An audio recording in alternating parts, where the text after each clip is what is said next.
Magandang gabi. Bakit dalawang kumakanta ng Dr. Love? Bakit nag-duet siya? Ba't ganun? Magandang gabi ho. Ngayon ay May 13. Aba, teka muna. May 13 is a special day.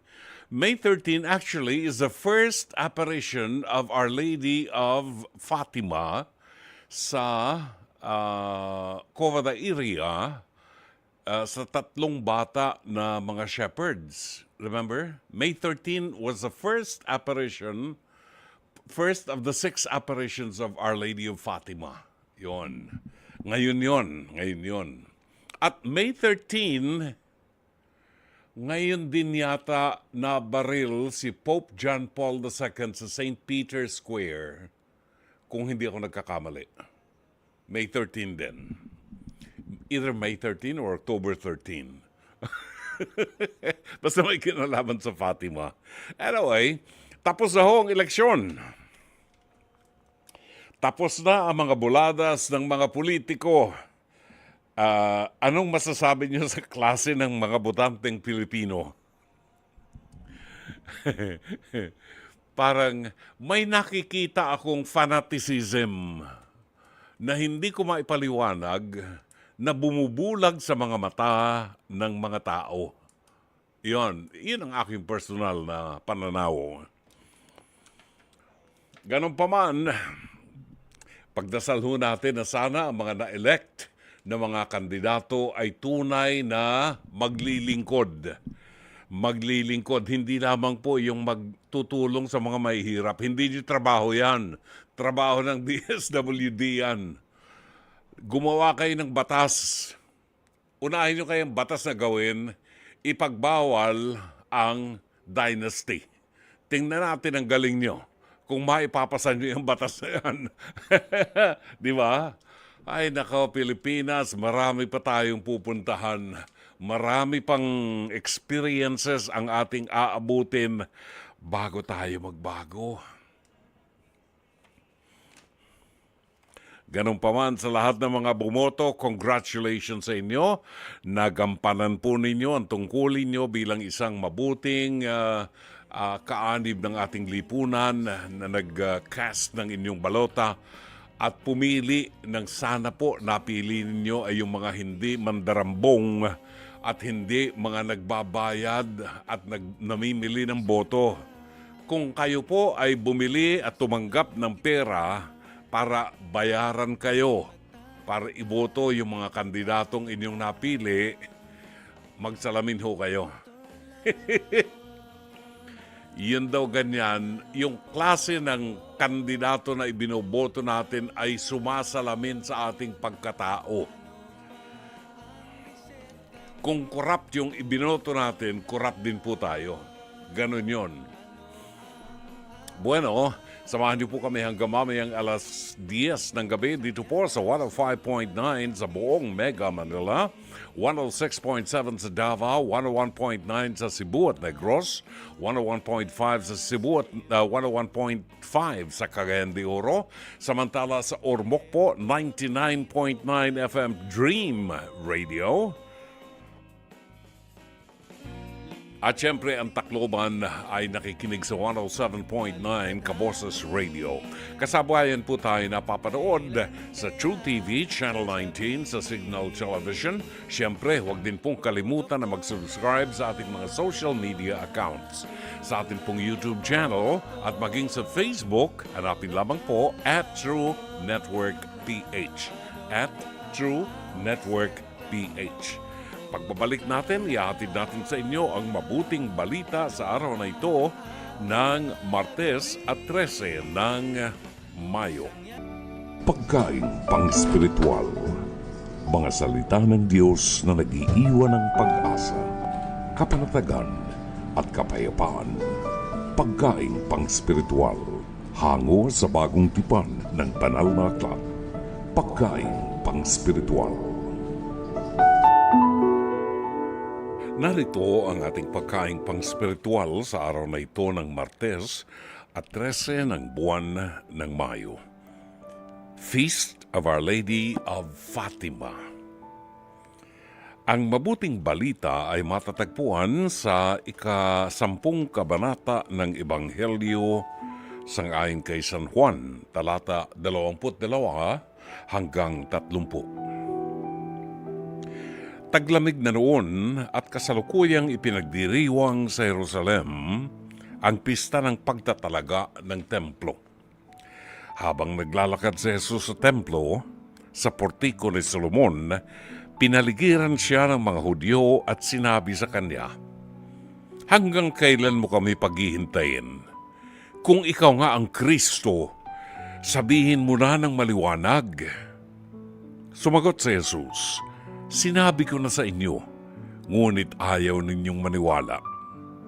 Ang mga ginagawa ko sa pangalan ng aking Ama ang nagpapatotoo tungkol sa akin. Ngunit ayaw ninyong maniwala sapagkat hindi kayo kabilang sa aking mga tupa. Nakikinig sa akin ang aking mga tupa. Nakikilala ko sila at sumusunod sila sa akin. Binibigyan ko sila ng buhay na walang hanggan. Kailan may hindi sila mapapahamak at hindi sila maaagaw sa akin ninuman.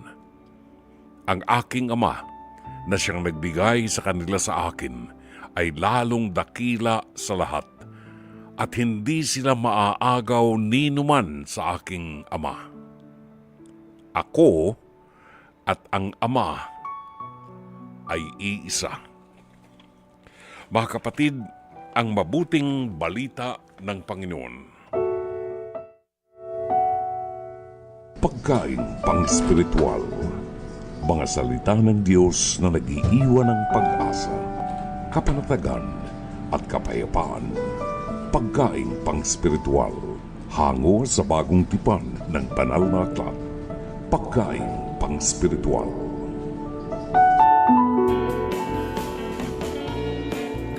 Orason natin, alas 8:43 ng gabi sa unang bahagi ng programang Dr. Love Radio Show. At sa bahaging ito ng ating programa, ihatid po namin sa inyo ang ating Pest to Pest, Hirit ni Dr. Love. Ito po ay panibagong episode na naman na kung saan ito po ay hinango sa programang Face to Face, Harapan, na sumasa inyo mula Lunes hanggang Biyernes, alas 11 hanggang alas 12 ng tanghali sa TV5 sa pangunguna ng batikang broadcast journalist na si Corina Sanchez Rojas.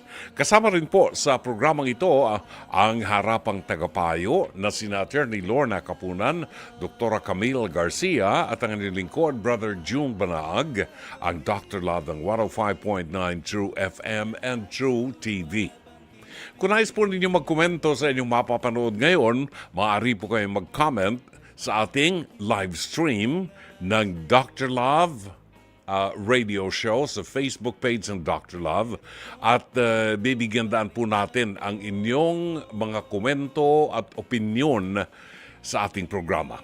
Panoorin po natin ang ating episode ngayong gabi, pinamagatang What Cares sa Chair. Narito. Siya ang hiniraman ng 6 lang naman pala na monoblock na upuan pero 2 lang ang nabalik. O nga naman. Saan nga naman napunta yung 4? Ayun. Where's the 4? Oo, where's the 4? Alamin natin. Ang punot dulo nito, hanggang monoblock lang ba talaga ang usapan? Gigi, humarap ka na.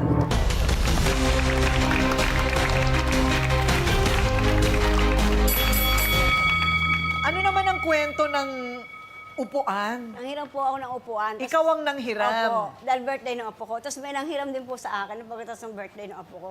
Hiniram po nung kapitbahay namin. Pero nanghiram ka lang din. Opo, hiniram ko lang din po. Ipinaalam mo ba dun sa Hindi nga po, hiniraman? hindi ko po pinaalam. Hindi mo pinaalam.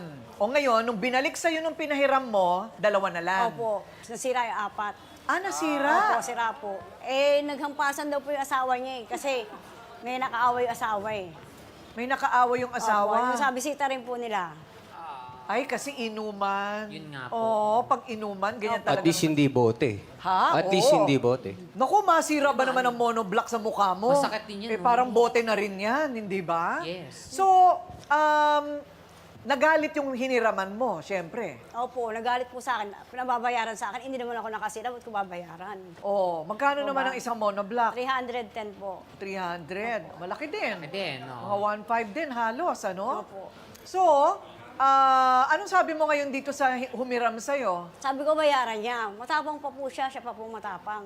Okay. Matapang pa po siya sa akin. Ba't Babae daw niya o lalaki? Babae po. Ba't daw Babae. niya babayaran? Oh. Eh, hindi naman daw siya nakasira. Eh, asawa mo nakasira, hindi ikaw. Oh. So, Eh, asawa mo pa rin yun. kaya nga. So, anong kinahantungan? Away. Away po. Anong klaseng away? Yun, nagsasagutan kami. At tapos di pa niya ako pinapansin. Dinededman niya ako. Okay. Pero hindi pwedeng hindi babayaran yun. Medyo malaki-laki. Oo nga po eh. Ang tapang pa eh. Matapang Oo. pa po siya. O so may iba pa daw atraso sa'yo. Opo, sabi niya kasi ipapasok niya ako ng trabaho. Pinakuha niya ako ng mga requirements. Kumuha ako ng resume, tapos nagpa-picture ako. Kumuha ako ng police clearance. Tapos 3 taon na, pinaasa niya lang ako. O ano daw nangyari doon? Wala daw. Dead wala nga po, wala. Anong trabaho daw po yun? Sa may factory po.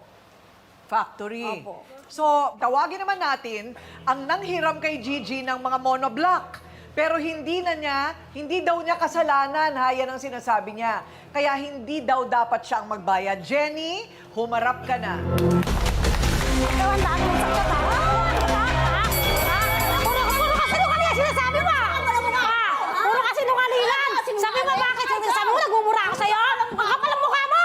Alam mo, ha? Okay. Puros na ng ano, ha? Oh, Mas teka makapal ang muna. mukha mo. Ikaw makapal. Lalo ka talaga. Chismosa ka pa. ganun ba? Pero kung naghihiraman kayo ng monoblock, magkaibigan kayo dati. Opo. Magkaibigan kayo dati. Parang makapal. Tapos, isa lang siguro yung parlor na pinupuntahan nyo. Kasi pareho kulay ng buhok nyo. So ngayon, nag-away na. Dahil lang sa silya, hindi ba kayo nanghihinayang? Di naman po siguro. Bakit naman? Sa halagang magkano lang? Ano bang nangyari, Jenny? Kwento Kung mo, kayo ang sige. nakasira, bakit sa palagay mo hindi ikaw dapat ang singiling magbayad? Sige, kwento mo. Ganito po yun, Ate Kuring. Kasi hiniram ko po talaga sa kanya is, 6 po. Oo. Ngayon po, nung pagkahiram, sinabi naman po talaga niya sa akin na pag natapos ng okasyon, sorry ko po sa kanya, Yun. ng maayos po. Na Kaya lang po maayos. nung time na yon, syempre napagod po ako sa pagluluto. Yun. Syempre alam niyo naman po yun, tas nung may inuman na, nakatulog na rin po ako sa sobrang pagod ko po. Talaga? Kaya hindi ko na po rin alam yung nangyari po nung gabi na po, pag-aaway po. Okay. O, bakit di mo singilin yung asawa mo? Yun nga rin po, ayaw po rin magbayad eh. Hindi pwede, hindi Ayaw niya. nyo kayo nakasira. Hindi, bakit? Ayaw nga eh. Pinipilit ko nga sabi ko na magbayad para dahil sabi ko nga nasira mo. Bakit? Ba't daw magbayad ako? Excuse me, no? Bakit? Ano? Gusto mo? Ano? Teka muna, sandali. Jenny, meron bang trabaho yung asawa mo? Meron po. Anong trabaho niya? Nag-tricycle driver po. Tricycle. Opo. Magkano ang boundary sa isang araw? Hindi po. Naman po sarili naman po eh. Ayan naman pala. O, Apo. so may kita. Apo. O, baka naman pwedeng alam mo ba na maraming binibentang ganyan sa Divisoria o sa mga gilid-gilid sa Maynila na second hand na napakamura. Ha? Siguro kalahati lang, baka 200 lang o 150, makakabili ka pa ng buong 6. O, so bakit hindi kaya pwedeng medyo unti-untiin ang pagbayad? Ayaw lang. Ano sabi kaya ng asawa mo? Yun nga po, sabi po kasi sa akin, tawag dito, yung nangyari po noon, syempre mga lasing na po, Ate Coring. Kasalanan na Ano po, sila yun. sabi niya, ang sinasabi niya sa akin, hindi naman daw siya din nakasira kasi marami naman daw po sila. Marami silang sumira. Ay, nako! Bakit na magbabayad? Bakit ako magbabayad? Hindi yun. Ano ka, siniswerte, babayaran ko yun, bakit ako ba nakasira? Ikaw ang maghirap eh. Nako, mo kung anuhan. Talaga, Okay, so Jenny, napakinabangan mo naman yung mga upuan, ano? Sino-sino ba silang mga nag-away-away? Baka dapat sila rin ang mag-ambag-ambag para bayaran yan. O, sino ba ang nanira? Sino bang humagis? Alam mo ba kung ano nangyari? Hindi po. Tulog na kasi Ate siya Coring. noon eh. Pinabayaan niya na, tulog na. At tulog na. Kaya nga tulog na nga ako. Tapos kaya mabayaran mo ako. Pinabayaan mo nga eh, di ba? Ano ka? Sa kumo yun eh. Pero Jen, ikaw ba may trabaho? Sa ngayon po, wala po. Ayun, Ikaw may wala trabaho ka? pala. Wala po. Naantay ko nga po yung sinasabi niya eh. Naabot na ng 3 taon. Bakit mo asahan? Ano? Di ba sabi ko, apply mo ako ng trabaho. Oh, ganito yan ah. Oo. Paano, di ba pinaasa nga? Kahit Oo, sabihin, pinaasa oo, mo ako, oo. di ba? Oo. Linawin ko muna sa'yo ah, hindi sa ipinaasa. Ano? Nangyari nun, tiwala ako sa'yo, Oo. dahil magkaibigan tayo, Oo. gusto kitang ipasok sa Oo. trabaho. Ngayon, nung nalaman ko na lang na chinichismis pala ako na may lalaki ako. Ayun! Ibang angulo naman yan. Yun pala yun! Yun pala yan. Anong pakiramdam? Anong pakiramdam? Ano ba yon? Bakit nga naman sinasabi mo may boyfriend siya? Wala po akong pakialam sa kanya, ma'am. Ba't ko siya magkikismis sa ganun? Bakit tayo magkikismis Pag sa ganun? nakaharap May na sa matapala ibang ako. tao, May mapapala ako. sinungaling May mo. mapapala ako sa'yo. Sinungaling ka talaga. Wala ba ako? Pag sa'yo, Teka muna! Ay, Ay, yun lang. lang yun. Yun lang yun. Sino ba itong lalaking ito? Oh, yun ano, doon po sa mga kasama ko po dati sa trabaho po. Oh. Yan po na naninira po sa sinasabi niya na may lalaki daw po ko. Ano bang meron sa mahiwagang silyang ito at ito ay tampulan ngayon ng away? Huwag kang ganyan. Ito talaga. Ninenervous naman ako. Ginaya ko sa'yo. lang po, ginaya ko lang. Meron ba dito? Talaga bang sobrang komportable ba nito na ito ang pinag-ao nga naman? Oo, komportable siya, no? Nagbe-bend na nga po yung likod eh. Oo, may ganun-ganun pa siya. Opo. Oo, uga-uga. So, itong ganito, 310 bago. Pagbago. Okay, apat. 310 times 4, 1,240. Okay, so, siya ang nakasaksi sa buong pangyayari. Tawagin na natin ang nakakita ng kaguluhan. Nining, humarap ka na. Yun! Oh! Oh! Oh! Oh! Oh! Okay, Nining. Ano sa palagay mo ang problema? Ikaw ang nakakita ng gulo. Opo. Anong nangyari nung araw na yon? Nagkapaluan po din sila. Yun! Papunta lang po ako sa may tindahan. Napalo po ako dito. Nako, patay tayo dyan. Mga lasing na. Opo. Mga lasing. Matapang pa po yung asawa eh. Ay, naku! Sa kanya. Anak sa'yo yun! Pareho pala itong mag-asawan to eh. Ano ka? Chismosa ka kasi! Yun! Umahara-hara ka doon sa daso! Bibili ko ng kape na palo ako dito. Nagiinuman sila, Opo, tapos ikaw papunta ng nagkagula. tindahan. Opo. Tapos gulat ka na lang biglang. Opo, may Sinong pumalo nanguna? po sa Sinong akin. nanguna sa away? Hindi ko po alam. Basta nagka-anuhan na lang po sila. Nakatalikod ako eh. O tapos, Biglang pagharap kong ganyan, may pumalo na po sa akin dito. Sabi ko yung asawa ni Jenny. Ngayon, nagsumbong po ako sa kanya para na nasaktan ako.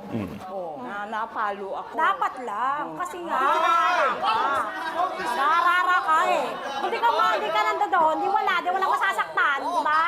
o eto naman ha, kung sinining ang kakampi ni Gigi, ayon naman sa isa pang saksi, may iba pang dapat sisihin. Sino naman? Sino? Kay, humarap ka na.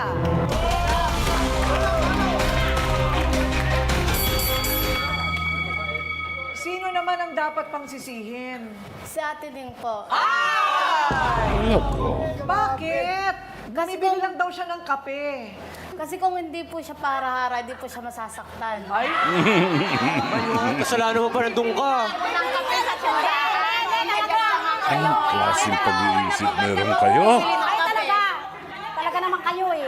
Baka. Parang ka dun eh. Teka muna, Dr. Love. Hindi kaya kasalanan ng upuan?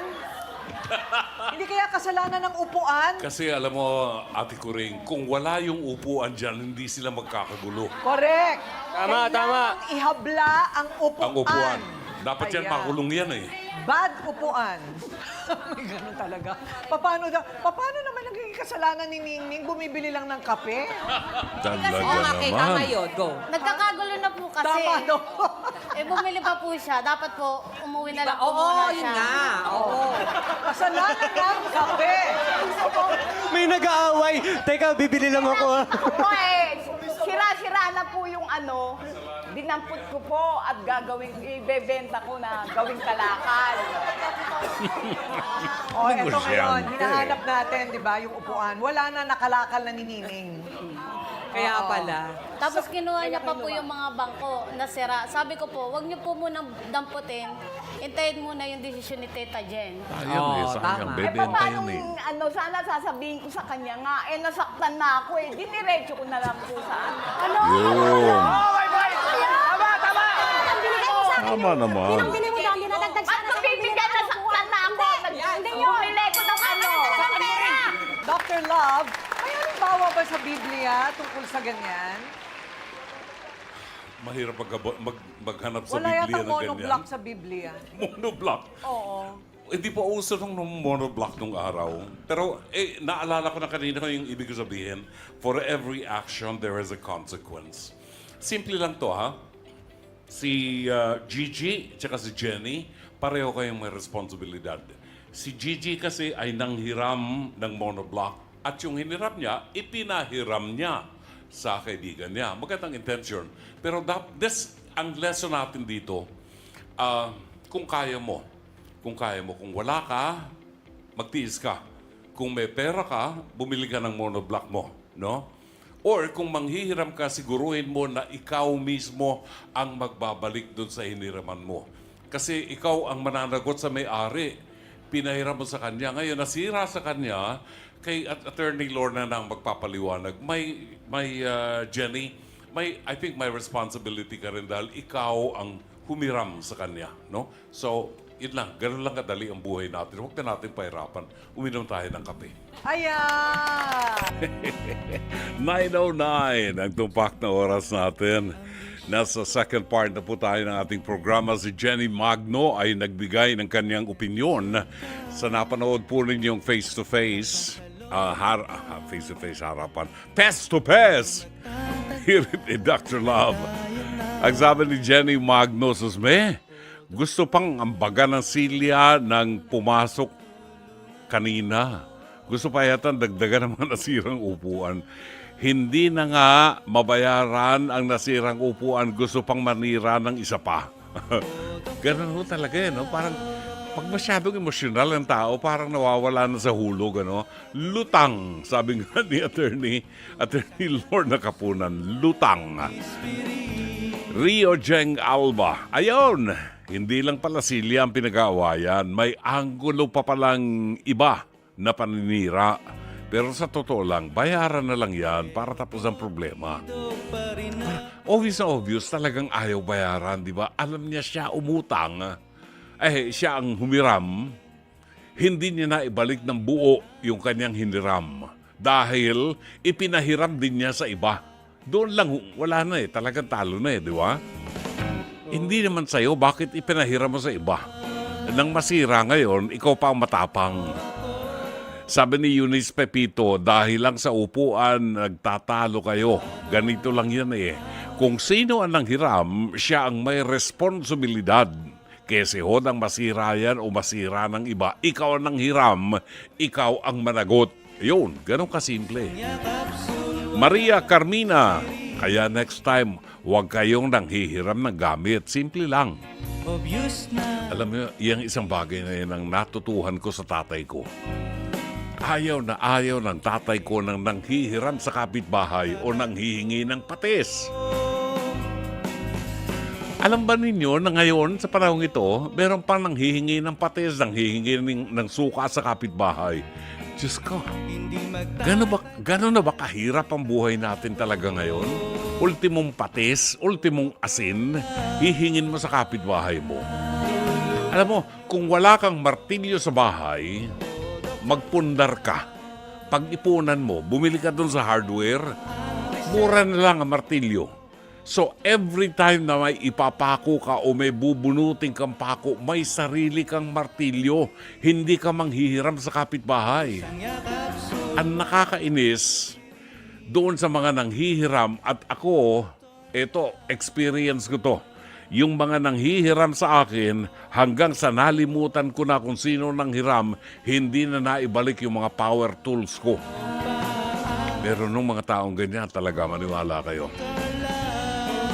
Patiin lang natin ang ating mga kaibigan, mga regular listeners natin, sina Francis Anthony Gador na nagpapacheck ng attendance, voting done yesterday. Check lang po ng attendance from Antipolo City. Bakit walang Dr. Love kahapon? Binigyan daan ho natin siyempre yung paghahatid sa inyo ng mga partial and unofficial returns ng ating resulta ng ating napakalinis na eleksyon. Tapat, malinis na eleksyon. Meron bang gano'n sa Pilipinas? Diyos ka. At ang dami pa rin mga namili ng boto. Maniwala kayo. Ako hindi ko masikmura yung nadidinig ko kahapon. Nadidinig ko ng mga kababayan natin na bakit konti lang binigay sa aming pera? Yung gano'n, parang utang na loob pa sa kanila yun, Yung talaga naghahanap sila. Kaya nga, naiisip ko kaya hindi mawala ang poverty sa Pilipinas.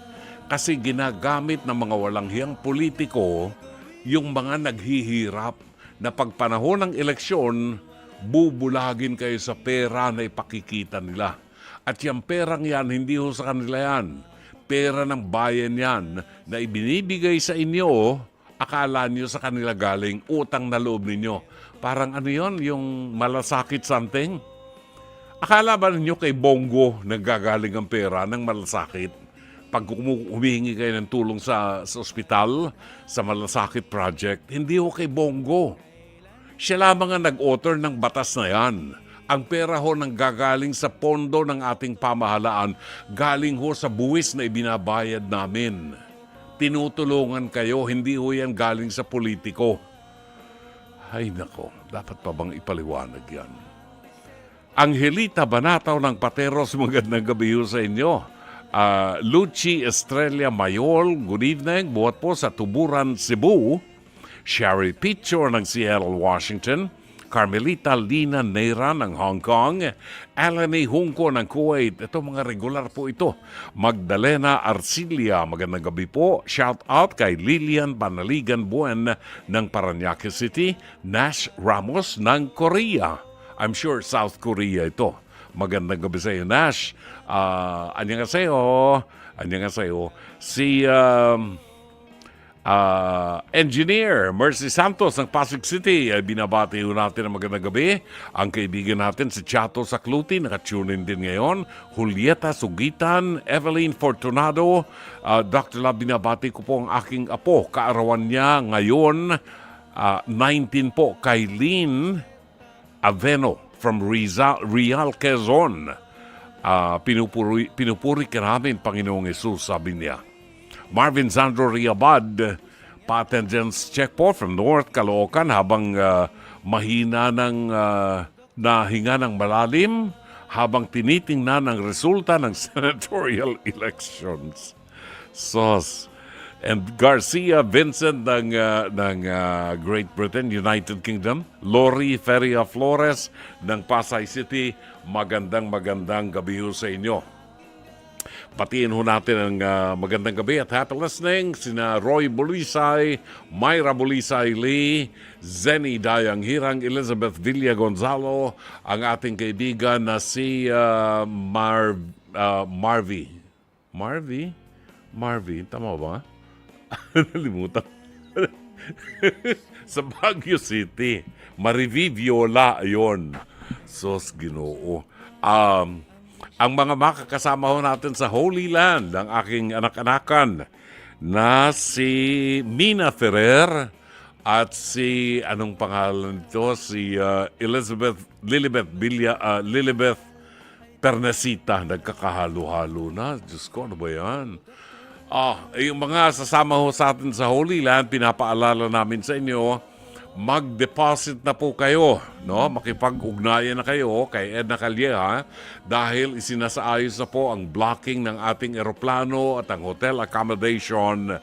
Tumawag na po kayo kay Edna Calleja. Magkakaroon po tayo ng pilgrimage sa Holy Land kasama ni po si Brother June Banaag sa November 22 until December 4. November 22 until December 4.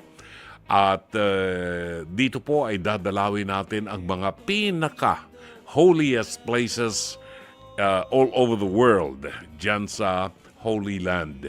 Nandiyan ang Nazareth, nandiyan ang Bethlehem, nandiyan ang Tiberias, nandiyan ang Judea, nandiyan ang Cana, Galilee, and everything.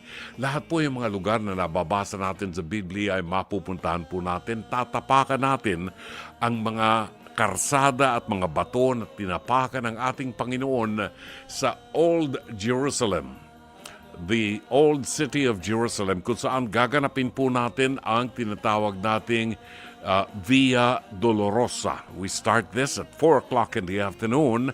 Magtatapos ang ating 14 na Stations of the Cross sa libingan ng ating Panginoon sa tinatawag po na Holy Sepulchre Church.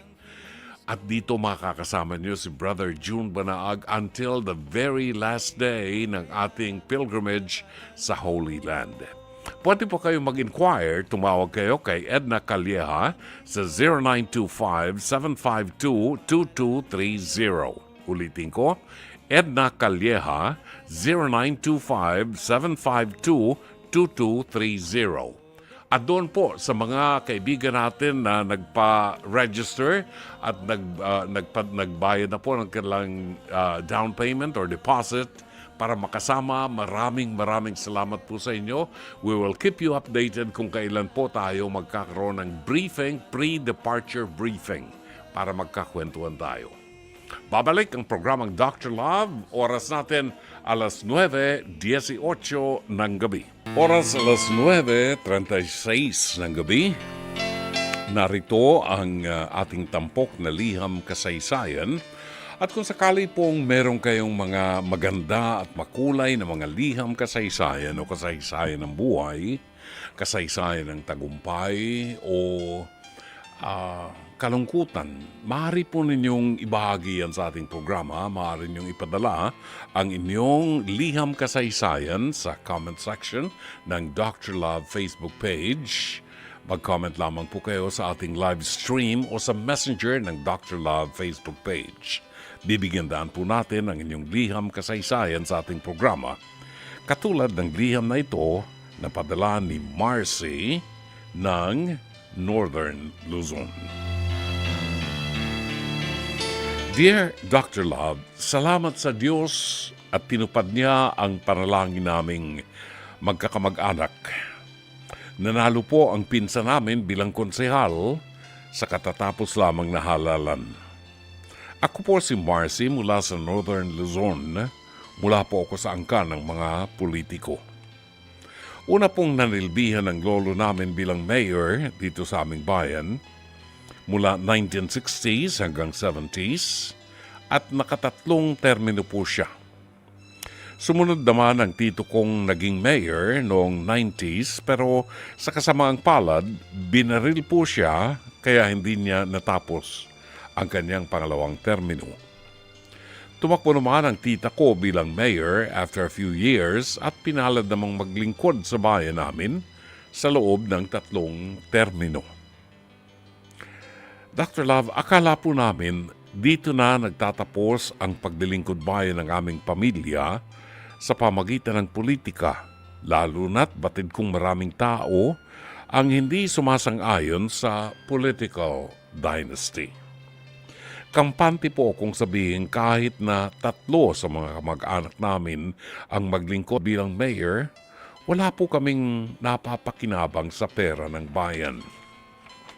Sa katunayan, nagsimulang makaranas ng pag-unlad ang bayan namin mula nang maupo sa pwesto ang lolo namin at itinuloy-tuloy na po namin ito. At makalipas ang ilang taong hindi pagsali ng pamilya namin sa politika, sumabak po ang pinsan namin bilang independent candidate sa pagkakonsehal. At sa awa ng Diyos, nanalo po siya kahit na walang malaking politiko o partidong sumuporta sa kanya. At sa panibagong kabanata ng aming pamilya sa politika, sisiguruhin po naming maging malinis at maayos ang paglilingkod bayan ng pinsan namin. Idinadalangin ko rin po, sana ganito rin ang hangarin at gawin ng mga opisyal ng gobyerno na kahahalal lamang. Marami pong salamat, Dr. Love. Gumagalang, Marcy. May iba-ibang versions na pong awitin yan. Inawitin yan ni Doris Day, inawit yan ni Jerry Vale. At ang inyong nadinig, buhat po sa The Platters, It's Magic. 9:42, atin pong balikan ang liham kasaysayan, padala sa ating palatuntunan ni Marcy ng Northern Luzon. Maraming salamat, Marcy, sa iyong liham kasaysayan at sa pagbabahagi mo sa ating programa ng kasaysayan ng inyong pamilya. Ang politika ay bahagi na ng lipunan, ng daigdig. Kahit nung unang panahon pa, meron ng politika. Kahit nung panahon ni Haring David, meron ng politika. Sapagkat kailangan po ang politiko. Ito ang mga taong nagpapatakbo, umuugit ng ating lipunan, ng paglilingkod sa ating lipunan. Ang mga politiko ay mga taong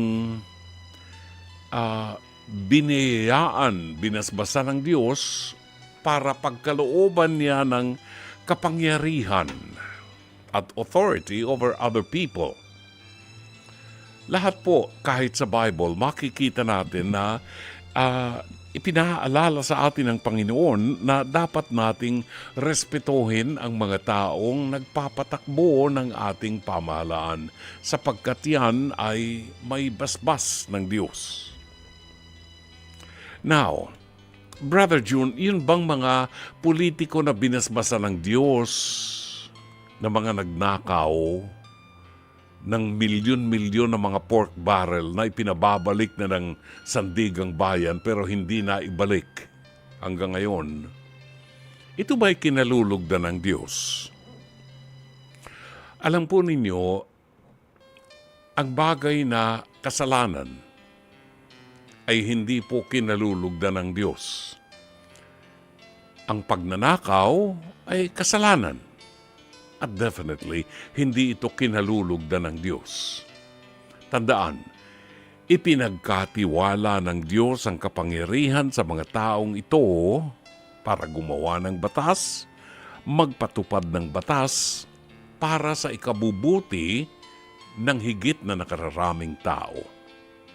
Kung sisirain ng mga taong ito ang pagtitiwala ng Diyos sa kanila, and then that's their problem. Yan ang problema ng mga politikong magnanakaw, ang kanilang nasisirang relasyon sa Diyos. At sa mata ng tao, nakikita natin ang mga taong nagsasamantala sa kapangyarihan. Gusto ko lamang linawin, hindi po lahat ng politiko ay masama. Hindi lahat ng politiko ay magnanakaw. Hindi lahat ng politiko ay corrupt. Bagamat marami sa kanila ang corrupt at magnanakaw. Kung meron tayong, I will cite one good example. Kung meron tayong politikong katulad ni Mayor Vico, pangalan niyan, Soto, ng Pasig City. Hindi po ako taga-Pasig, no? Hindi po ako taga-Pasig. Pero nakikita ng mga taga-Pasig ang uri ng kanyang paglilingkod. Yung mga 20 taonang mga contractuals na nagtatrabaho sa gobyerno ng Pasig, ginawa niyang regular. Can you imagine kung gaano kalaking tulong yan sa mga pamilya ng mga taong ito? Nabawasan ang red tape, nabawasan ang corruption, at dumami ang pondo ng Pasig. Ang corruption po hindi natin tunay maiaalis hanggat nandiyan ang diablo, hanggang nandiyan ang demonyo sa ating kapaligiran, ang corruption po hindi natin maiaalis. Meron taong talagang na patatangay sa tukso at hindi na nag-iiwan at pinangangalagaan ng legacy para sa kanilang mga anak at apo. Tingnan yung legacy na sinasabi ko. Kung inabutan po ninyo, inabutan ko ito, Jake, maliit pa akong bata. At isa ako sa mga nakalong nitong politikong ito nung araw na ako'y 4 years old pa lamang sa Puerto Princesa, Palawan. Nang dumalaw itong politikong ito na itago natin sa pangalang Ramon Magsaysay, Pangulo ng Pilipinas. Isa si Ramon Magsaysay sa mga politikong itinaas ng mga Pilipino at iginalang at nag-iwan ng legacy ng pagtitiwala sa public service. Bakit? Kasi po, dating mekaniko, mahirap na tao na nag-aral at nagtagumpay, pinagkatiwalaan ng bayang Pilipinas ang Pangulo ng Masa. Ito ang Pangulo na nagbukas ng pintuan ng Malacanang para pasukin ng mga ordinaryong mamamayan na may putik sa paa, mga magsasaka, mangingisda, pumasok sa Malacanang para makausap niya. Yan si Ramon Magsaysay. At nakikita natin kay Vico Soto. Bakit? Kasi ang ganda ng pagpapalaki ng Connie Reyes Mumar. Kay Vico Soto. May takot sa Diyos. Si Connie Reyes ay isang born-again Christian. And I would like to believe si Vico Soto siguro ay ganun din. Pero isinasabuhay. Bakit ko sinabi, hindi naman ako kilala ni Vico Soto at hindi kami nagkakausap. Sapagkat may legacy po na iniiwan. Hindi lahat ng politiko magnanakaw, bagamat maraming porsyento. Ang lumalaki ang ulo. Can you imagine? Sa isang senador, mahigit 200,000 piso isang buwan ang sweldo.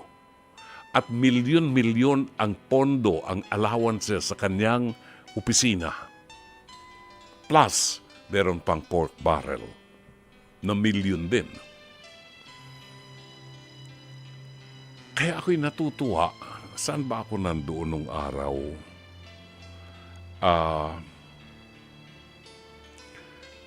May isang bansa ako napuntahan na ang mayor nila ay naglalakad sa kalsada ng walang bodyguard. Dito sa atin sa Pilipinas, konsehal pa lang, kutakot-takot na ang bodyguard. No? Well, balikan natin ang kasaysayan ni Marcy. Naikwento ko lang, Marcy, ang obserbasyon ko sa mga Pilipinong nagiging politician. Katulad ng sinabi ko, nasa sa tao ang ikagaganda ng paglilingkod. Kung ang sinasabi mong dynasty ay kagaya ng dynasty ng inyong angkan, okay na ako dyan sa ganyang dynasty. Kung may nakikitang development, may pagbabago, may pag-unlad, okay na yan dynasty. Pero hindi po dynasty kasi ang nangyari sa inyo. Kasi hindi naman sabay-sabay. Hindi sabay-sabay na tumakbo. Hindi katulad sa Batangas, sa mayor, vice mayor, congressman, senate, di ba? Lahat isa apelyido. Anong apelyido nga niyan? Sinabi mo, recto. Di ba? Totoo naman eh. Di ba? Hindi kagaya ng mga Cayetano. Sabay-sabayan. Asawa, kapatid, pare-parehong politiko. Nawawala ang check and balance. Kaya po sa ating konstitusyon, sinasabi na ipagbawal ang dynasty. Pero para maipatupad yan, kinakailangan meron pong kaakibat na batas na magbabawal sa dynasty, political dynasty. Sinong matinong politiko na nakapwesto ngayon ang gagawa ng batas na pipigil sa kanilang mga pangarap na ang buong pamilya nila ay maupo sa pwesto at mawala ang check and balance. Kaya ho, hindi maipasa sapagkat walang nagsasabit ng batas ng anti-dynasty, political dynasty. So, Marcy, sa lolo mo, sa uncle mo, sa tita mo, sa mga pinsan mo, may kanya-kanyang panahon sila ng paglilingkod. Okay yun. Sana nadinig ng mga politiko ang iyong liham kasaysayan. Sana nadinig ng mga politiko, lalo na yung mga naglabas ng malalaking pera para mamili ng boto at alam nyo yan. Diyos ko naman, huwag na tayo maglukuhan. We were not born yesterday. Alam natin na maraming mga lumabag sa batas sa COMELEC.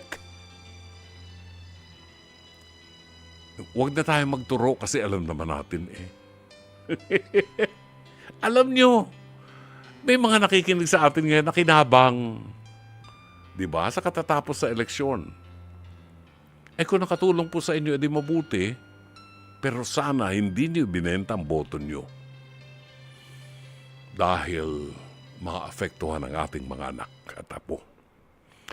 Marcy, maraming salamat sa iyo at congratulations sa iyong mga kamag-anak na ngayon ay manunumpa at maglilingkod. Sana'y maging magandang huwaran ng iyong mga kamag-anak na makita ng ibang mga politiko. Maraming salamat at sana'y natulungan ka ng palatuntunan ito. As always, Dr. Love.